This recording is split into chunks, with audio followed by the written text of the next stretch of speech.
ساجد صاحب کچھ پالیسی سمجھ نہیں آ رہی، مذاکرات کی طرف جانا ہے، دوبارہ جنگ کی طرف جانا ہے، حملہ ہونا ہے، اس کے بعد ٹیکنیکل مذاکرات ہونے ہیں نہیں ہونا کیا ہے، اور ڈونلڈ ٹرمپ کا پلان آپ کو کیا نظر آ رہا ہے اب؟ دیکھیں، یہ میرے خیال میں ایک نیا نارم ہوگا، نہ جنگ ہوگی نہ امن ہوگا۔ جس طرح میں نے پہلے بھی ایک دفعہ عرض کیا تھا کہ ایک نئی چیز میں سیکھ رہا ہوں، جنگ بند ہے، جھڑپیں جاری ہیں۔ میرا خیال ہے یہ دس از اے نیو نارم۔ میں آج آپ کے دیکھنے والوں کو چند چیزیں بتانا چاہتا ہوں کہ آج صبح، ابھی یہاں پہ صبح کا ٹائم ہے واشنگٹن ڈی سی میں، یہاں پہ منظرنامہ کیا ہے اور دنیا کے جریدے کس ڈائریکشن میں لے کے جا رہے ہیں۔ آج ایک تو بی بی سی نے رپورٹ کیا ہے کہ قطر اور پاکستان دونوں اور دوسرے بھی علاقائی جو ثالث ہیں وہ متحرک ہو چکے ہیں اس جنگ کو روکنے کے لیے۔ اور جس طرح آپ نے خود فرمایا ہے، بلومبرگ نے کہا ہے کہ امریکہ is committed for the diplomatic solution, اور اس کے بعد سی این این کہتا ہے کہ امریکہ نے حملے بند کر دیے ہیں تاکہ مزید جنگ نہ پھیلے اور سفارتکاری سے مسئلے کا حل نکالیں گے۔ الجزیرہ کہہ رہا ہے کہ یو کے ایجنسی نے ہرموز کا لیول ہائی کر دیا ہے، اور اسرائیل نے یہ بھی دعویٰ کیا ہے کہ انہوں نے حماس کا ایک لیڈر بھی جو ہے اس کو شہید کر دیا ہے۔ ٹیلی گراف کہہ رہا ہے کہ ایران کے سپریم لیڈر کو سپرد خاک کر دیا ہے۔ ڈونلڈ ٹرمپ صاحب کے پاس 3 حل موجود ہیں، اگر یا فل جنگ کریں، یا پھر پریشر ٹیکٹکس استعمال کریں، یا پھر ثالثوں کے اوپر جو ہے وہ صبر کریں۔ تو میرے خیال میں آج میں جس طرح دیکھ رہا ہوں کہ یہ نیو نارم ہے، ٹاک فائٹ، مذاکرات بھی جاری رہیں اور حملے بھی جاری رہیں گے، لیکن سالس ایکٹیو ہو چکے ہیں۔ آج پھر میرے لیے ایک بڑا قابل فخر دن ہے کہ دنیا کے ان مسائل میں آج بھی میرے وطن عزیز کا نمبر 1 ہے۔ جس طرح آپ نے خود فرمایا ہے کہ ہمارے فیلڈ مارشل صاحب، ہمارے پرائم منسٹر جو ہیں، انہوں نے اپنی سفارتکاری، اپنی ثالثی کی کوششوں کو تیز کر دیا ہے۔ اچھا ساجد صاحب، جیسا کہ ڈونلڈ ٹرمپ بھی اس چیز پر حیران ہوئے، وہ یہ سمجھ رہے تھے، وہ کہتے ہیں میں تو یہ سمجھ رہا تھا کہ آیت اللہ خامنہئی سے لوگ نفرت کرتے ہوں گے، لیکن ان کے لیے آنسو بہاتے لوگوں کو میں نے دیکھا تو بڑی حیرانی ہوئی۔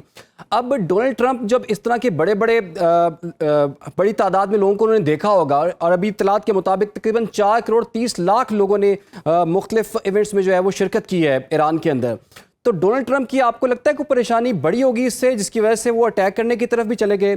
چونکہ جب مذاکرات چل رہے ہوتے ہیں تو اس وقت تو مذاکرات کو ہی موقع دیا جاتا ہے۔ آپ سمجھتے ہیں کہ ایران پر حملہ کیے بغیر بھی یہ معاملہ آگے بڑھ سکتا تھا، یا پھر ڈونلڈ ٹرمپ نے جو فیصلہ کیا ہے اٹیکس کا وہ ان کی بے چینی اور پریشانی کو ظاہر کرتا ہے؟ دیکھیں، بے چینی ان کی، اور ان کی جو 4 جولائی پہ انہوں نے جو 2 سپیچز دی ہیں، اس میں انہوں نے حیرانگی کا اظہار کیا ہے کہ اتنے لوگ کیوں رو رہے ہیں، کیا وجہ ہے۔ مس انڈرسٹینڈنگ، ان کی مس کیلکولیشن، اور لیکن اس کے بعد یہ میں بتانا چاہوں گا کہ اس دفعہ جو اٹیک ہے وہ ریٹیلیشن میں انہوں نے سیلف ڈیفense میں کیا ہے۔ اس کی پہل جو ہے وہ تو ایران کی طرف سے قطر اور دوسرے شپس کے اوپر جو حملہ کر کے ہے انہوں نے کی ہے، اور اس کا جواب دیا۔ اور کل نیٹو کے جو چیف ہیں مارک روٹو، انہوں نے بھی کل کہا ہے کہ this was absolutely necessary to respond back, لیکن کنفیوز ہیں وہ۔ اس کی وجہ یہ ہے، وہ سمجھتے تھے جس طرح کا ان کو اسرائیل نے اور دوسری ایجنسیوں نے انہیں بتایا تھا کہ شاید اتنے لوگ اکٹھے نہیں ہو پائیں گے، لیکن اتنا جمع غفیر۔ اور میں اس میں تھوڑا سا ایڈ یہ بھی کرنا چاہوں گا کہ ایران نے اپنا آبجیکٹو حاصل کر لیا ہے کہ نہ صرف رجیم چینج نہیں ہو پائی بلکہ رجیم پاپولر ہے، اور دنیا کی سپورٹ حاصل ہے۔ 100 کے قریب تو دوسرے ملکوں کے نمائندے وہاں موجود ہیں۔ تو میرے خیال میں ایران نے بڑی زبردست ایک پلاننگ کے ذریعے، جب 4 جولائی کو یہاں پہ جشن منایا جا رہا تھا 250واں، اور اس ٹائم کے اوپر اس کو رکھ کے ایونٹ کو انہوں نے جس طریقے سے شو کیس کیا پوری دنیا کو that we are a new regional power، تو میرے خیال میں یہ it was a completely miscalculation from American side۔ یہ میں سمجھتا ہوں کہ بالکل اس میں پریزیڈنٹ صاحب جو ہیں، بلکہ اس میں ایک جو نئی ڈیولپمنٹ آج آ رہی ہے، آپ نے دیکھا ہوگا کہ انہوں نے واپسی پہ اپنا جہاز تبدیل کیا ہے اسرائیل کی طرف سے۔ پھر جس طرح کہ اسرائیل ایک سپوائلر ہے، وہ مسلسل رپورٹیں دے رہا ہے کہ ایران آپ کو اسیسینیٹ کرنے کی ایک نیا پلان بنا رہا ہے۔ انہوں نے جہاز بھی تبدیل کیا، اور انہوں نے اس چیز کا خدشہ بھی ظاہر کیا ہے کہ میری جان کو خطرہ ہے۔ سو میرے خیال میں دس از اور دوسرا میں ایبسلیوٹلی کہوں گا دونوں طرف سے پاسچرنگ بھی ہو رہی ہے۔ ایک تو یہاں پہ مڈ ٹرم الیکشن ہے، دوسرا اسرائیل کے اندر اکتوبر میں الیکشن ہے، اور ایران جو ہے الٹیمیٹلی انہوں نے بھی اپنی عوام کو جو ہے وہ جواب دہ ہیں ان کے سامنے۔ انہوں نے وہاں حکومت کرنی ہے.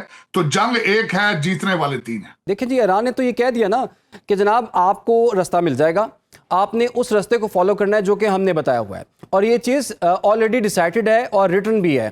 تو اس چیز پہ اعتراض کیوں ہو رہا ہے بار بار امریکہ کی طرف سے, یا دیگر جو شپس ہیں وہ اس رستے کو فالو کیوں نہیں کر رہے؟ دیکھیں اس میں اگر دیکھا جائے تو ابہام موجود ہے. سپوائلر تو یہاں پہ دیکھیں, یہاں پہ ابھی ریسنٹلی بی بی نیتنیاہو ایک پوری فل کمپین چلا رہے ہیں, اپنا نیا ڈیفنس کانٹریکٹ کر رہے ہیں امریکہ کے ساتھ, اور پھر ان کے دوسرا پریزیڈنٹ ٹرمپ کے آس پاس جو سینیٹر, ہاکش قسم کے سینیٹر اور کانگریس مین جو اے پیک کے پیسوں سے اپنے الیکشن لڑتے ہیں, تو پریشر تو موجود ہے. دوسرا آپ دیکھ رہے ہیں اس ہرموز کے واقعے کی وجہ سے دنیا کے بڑے ممالک اور بڑی بڑی کمپنیاں اتنے پیسے بنا رہی ہیں تیل سے کہ اندازہ نہیں لگا سکتے. سارے اپنی مسلسل لابیاں کر رہے ہیں. پھر اس کے بعد آپ دیکھیں کہ ایران اب اٹیک کرتا ہے, کن کو کرتا ہے, کویت کو کرتا ہے, بحرین کو کرتا ہے, کیونکہ دوسرے لوگوں کے ساتھ انڈرسٹینڈنگ ہو چکی ہے. وہ چاہتا ہے کہ یہ ممالک بھی اس کے سامنے آئیں اور بات کریں اور ان سے پیسے ڈیل کریں, یا جو بھی ڈیل ہرموز کے حوالے سے. جو مجھے سب سے بڑا خدشہ یہ ہے کہ Hormuz, strait of Hormuz is not the only گزرگاہ. یہاں پہ تقریباً 100 کے قریب یا 6 بہت بڑی گزرگاہیں ہیں. اگر یہاں سے ایک پریزیڈنٹ سیٹ ہوتا ہے تو پوری دنیا میں کنزیومر, آپ اور میں دونوں, ہم خود سارے مل کے دوبارہ اس کی پرائز دیں گے. Is it worth doing it? لیکن میرے خیال میں جس طرح دیکھا جائے ایران کا کانفیڈنس اس وقت آسمان کو چھو رہا ہے. اس کی وجہ یہ ہے, انہیں نظر آ رہا ہے یہاں پہ مڈ ٹرم الیکشن ہے اور ڈونلڈ ٹرمپ کو امریکہ کے اندر سے سپورٹ حاصل نہیں ہے, بڑی ان پاپولر جنگ ہے. میرے خیال میں مجھے خدشہ ہے اسی اس اوور کانفیڈنس کی وجہ سے کہیں ایران کوئی ایسا سٹیپ نہ اٹھا لے کہ جو بعد میں ریکوریبل نہ ہو. ساجد صاحب, اسرائیل تو پھر تیار بیٹھا ہوا ہے, اور اسرائیل کہہ رہا ہے کہ جی ہم تیسری دفعہ بھی حملہ کرنے کے لیے تیار بیٹھے ہوئے ہیں.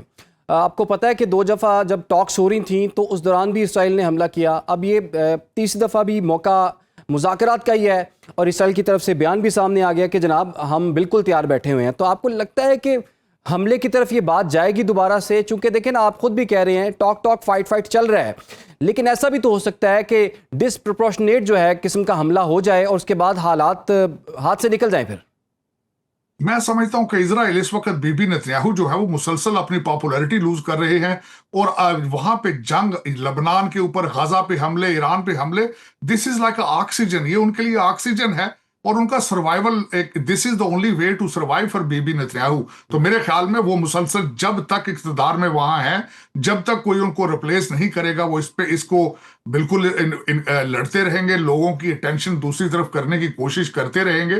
دس is the way of survival for Israel right now. اور اس وقت آپ نے دیکھا ہے کہ امریکن ایڈمنسٹریشن, ہمارے صدر ٹرمپ نے بھی الٹرنیٹ انہوں نے بتایا کہ میں ترکی کو انہوں نے F-35 دے رہے ہیں, بہت زیادہ پریز کیا. اور اس کے بعد بی بی نیتنیاہو نے فاکس چینل پہ جا کے جس طریقے سے ان کو تنقید کا نشانہ بنایا, اور اس کے بعد جس طرح پریزیڈنٹ ٹرمپ نے احمد شرح کو ایک سیکنڈ اور تھرڈ چوائس بتایا, تو میرے خیال میں یہ سارا واضح ہے. اور دوسرا, وہ نہیں چاہتا اسرائیل کے ایران کے ساتھ معاہدہ ہو, ایران کے ساتھ امریکہ قریب آئے ایران کے, اور اس طرح کی ڈیل ہو, بیکاز جس طرح کہتے ہیں they need war to survive.